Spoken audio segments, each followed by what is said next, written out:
Online apply, आप इस पे क्लिक करेंगे। शहरी क्षेत्र के लिए ऑनलाइन आवेदन शुरू किया गया। अब यहाँ पे आपको नीचे आना है, सबसे नीचे आप आएंगे तो यहाँ पे आपको जो अप्लाई करने के लिए लिंक, यहाँ डायरेक्ट लिंक मिलेगा, आप इस पे क्लिक करेंगे, सीधे आप इस वाले वेबसाइट पे आ जाएंगे। अब यहाँ आने के बाद से फ्रेंड्स आपको देखिए नीचे में एक ऑप्शन मिलता है, मुख्यमंत्री महिला रोजगार योजना संबंधित प्रपत्र भरने के लिए क्लिक करें। तो आप क्या करेंगे, इस पे क्लिक करेंगे। अच्छा देखिए, फॉर्म भरने से पहले आपको जो है ना, यहाँ पे मैं अर्हता बताता हूँ, आपकी उम्र 18-60 वर्ष होनी चाहिए और आपके जो आवेदक है वो स्वयं या उनके पति जो है आयकर दाता, मतलब इनकम टैक्स नहीं भरते हो, आईटीआर जो होता है, और उनके पति या स्वयं जो है वो सरकारी या नियमित या संविदा में न हो, मतलब एक तरह से सरकारी संविदा हो गया, वैकेंसी या कर्मचारी हो गया, गवर्नमेंट एम्प्लॉय, वो नहीं होने चाहिए, ध्यान रखना। प्राइवेट में तो कोई दिक्कत नहीं है, और आईटीआर नहीं भरना चाहिए, 18-60 वर्ष के बीच उनका उम्र होना चाहिए, और उनको जो है एक मन पसंदीदा का जो है एक रोजगार भी चयन करना है, जिससे वो आगे रोजगार कर सके। तो वो आपको चयन करना होगा फॉर्म भरते समय। इसका उद्देश्य क्या है, तो उद्देश्य यही है फ्रेंड्स की महिला जो है आगे बढ़े और किसी प्रकार का रोजगार करना चाहती है तो रोजगार करे। पहले सरकार आपको 10,000 रुपए देगी और उसके बाद मतलब आकलन करेगी कि आपने रोजगार कितना आगे तक लेके गया, उसके बाद आपको जो है 2 लाख रुपए और आपको सरकार यहाँ पे वित्तीय सहायता देगी, और ये पैसे आपको रिटर्न नहीं करने हैं। तो ये जो है इस योजना का मुख्य उद्देश्य है, ताकि महिलाओं को यहाँ पे जो है आर्थिक सहायता देकर उनके मन पसंद का जो है स्वरोजगार स्थापित करने के लिए। अब देखिए यहाँ पे आपको अप्लाई लिंक पे जैसे क्लिक करेंगे, दूसरे वेबसाइट पे लेकर आएगा। यहाँ पे आप देखेंगे एक सूचना पट यहाँ पे आ रहा है, इसमें बोला जा रहा है कि अगर आप शहरी स्वयं सहायता समूह एसएचजी की सदस्य हैं, जैसे कि शहर में भी जीविका चलता है, बहुत ऐसे जगहों पे जो है जीविका चलता है जहां पे सेल्फ हेल्प ग्रुप यानी स्वयं सहायता समूह चलते हैं शहरी क्षेत्र में भी, तो आपको यहाँ फॉर्म भरने की आवश्यकता नहीं। जैसे शहर में बहुत सारी ऐसी महिलाएं हैं जो स्वयं सहायता समूह से जुड़ी हुई है, जीविका से जुड़ी हुई है, तो उनको यहाँ ऑनलाइन करने की आवश्यकता नहीं है। आप अपने क्षेत्र स्तरीय जो संगठन है एएलओ या सीआरपी से संपर्क करेंगे। एएलओ या सीआरपी के द्वारा आपके स्वयं सहायता समूह की बैठक बुलाई जाएगी एवं आपके समूह से जुड़ी सभी सदस्यों का जो है आवेदन समेकित रूप में प्राप्त किया जाएगा। तो ये जो है प्रोसेस, जो मान लीजिए स्वयं सहायता समूह से जुड़ा हुआ है, सेल्फ हेल्प ग्रुप से जुड़ा हुआ है, एसएचजी से जुड़ा हुआ है, जीविका से जुड़ा हुआ है, तो उनको ऑनलाइन करने की आवश्यकता नहीं है। भले आप शहरी से हो तो भी चलेगा, ग्रामीण से तो भी चलेगा। ग्रामीण वाले को तो सभी को ऑफलाइन ही फॉर्म भरना है, क्योंकि हर ग्रामीण स्तर पे जो आपका स्वयं सहायता समूह है यानी जीविका जो है दीदी के माध्यम से आवेदन हो रहा है। लेकिन अगर शहरी से भी है, स्वयं सहायता समूह से जुड़े हुए, तो आप ऑनलाइन नहीं करेंगे। चलिए, जो लोग स्वयं सहायता समूह से नहीं जुड़े हैं, शहरी महिलाएं, तो यहाँ पे क्या करेंगे, क्लिक करेंगे। यहाँ देखिए नीचे में एक ऑप्शन, इस पे क्लिक करेंगे तो यहाँ फिर से पूछेगा क्या आप स्वयं सहायता समूह के सदस्य हैं, आपको यहाँ पे नहीं करना होगा। सपोज अगर आप यहाँ पे हाँ करते हैं तो लिख देगा कि आप शहरी स्वयं सहायता समूह के सदस्य हैं, तो आपके यहाँ फॉर्म भरने की आवश्यकता नहीं, मतलब यहाँ पे आपको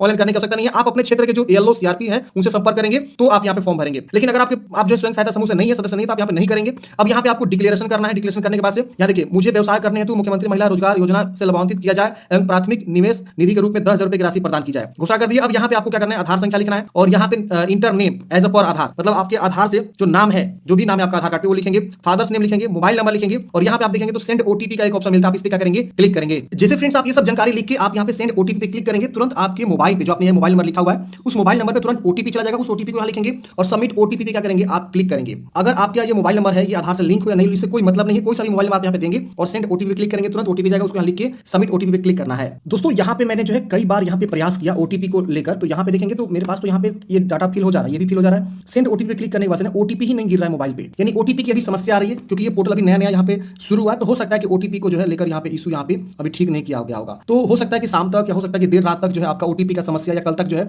समस्या ठीक हो जाएगा, तो फिर आप आसानी से आवेदन कर पाएंगे। मैंने यहाँ पे आधार से जुड़ा मोबाइल नंबर वो भी लिख के ट्राई कर लिया, जो नॉर्मल मोबाइल नंबर हमारे पास चालू है वो भी मैंने लिख के ट्राई कर लिया, कोई सा भी मोबाइल नंबर पे एयरटेल जियो सब मैंने चेक कर लिया, किसी भी मोबाइल पे ओटीपी जा ही नहीं रहा। यहाँ जैसे आप जानकारी भर के सेंड ओटीपी पे क्लिक कर रहे हैं तो यहाँ पे आपको जो है इस तरह से लिख दे रहा है, लेकिन आपके मोबाइल पे ओटीपी प्राप्त ही नहीं हो रहा कि यहाँ पे फिल करके सबमिट ओटीपी पे क्लिक करेंगे कि आगे प्रोसेस होगा। ये प्रोसेस आगे अब हो ही नहीं रहा है। अब देखिए आगे का जो प्रोसेस है मैं बहुत जल्द आप लोगों को अपडेट दूंगा पार्ट 2 करके, ठीक है ना। ये पार्ट 1 समझ लीजिए, जिसका आवेदन अभी यहाँ पे लिंक तो एक्टिवेट कर दिया गया है, ये सब प्रोसेस हो रहा है, लेकिन अभी तक जो है इसका ओटीपी का समस्या आ रहा है। ये फॉर्म जो है ओटीपी मतलब गिर ही नहीं रहा, इस फॉर्म में ओटीपी यहाँ पे वेरीफाई नहीं हो रहा है, आ ही नहीं रहा ओटीपी, तो वेरीफाई क्या होगा, आपको मोबाइल ओटीपी की समस्या यहाँ पे आ रही है। अच्छा एक चीज और ध्यान देखना है, यहाँ पे जब आप फॉर्म भरने जा रहे हैं तो यहाँ पे जो घोषणा पत्र है इसमें लिखा है कि मैं यह घोषणा करती हूँ कि मेरा जो बैंक बचत खाता है मेरे आधार से जुड़ा है और बैंक खाता सक्रिय है, मतलब आपका जो खाता है वो आधार से जुड़ा होना चाहिए और वो चालू होना चाहिए, तभी आपके खाते में पैसे यहाँ पे आएंगे, वरना आपके खाते में पैसे नहीं आएंगे। इस विशेष ध्यान देना है। चलिए मैं बहुत जल्द आपको पार्ट 2 लेकर आऊंगा। हो सकता है इसके आगे जो है आपका बैंक विवरण मांगा जाए और आपका फोटो मांगा जाए और आपका एड्रेस मांगा जाए, उसके बाद आपका जो यहाँ पे फॉर्म सबमिट कर लिया जाए। जैसे आप फॉर्म सबमिट करेंगे आपको एक प्रिंट आउट मिल जाएगा कि हाँ आपने आवेदन यहाँ पे स्वीकार हो चुका है, आपका आवेदन यहाँ पे ले लिया गया। फिर जो है आपका आवेदन वेरीफाई करे जाएंगे और उसके बाद आप जो यहाँ पे क्या करेंगे, आपके अकाउंट में 10,000 रुपए आ जाएंगे। अब देखिए बहुत सारी महिला ये सोच रही होगी कि हम किस प्रकार का जो है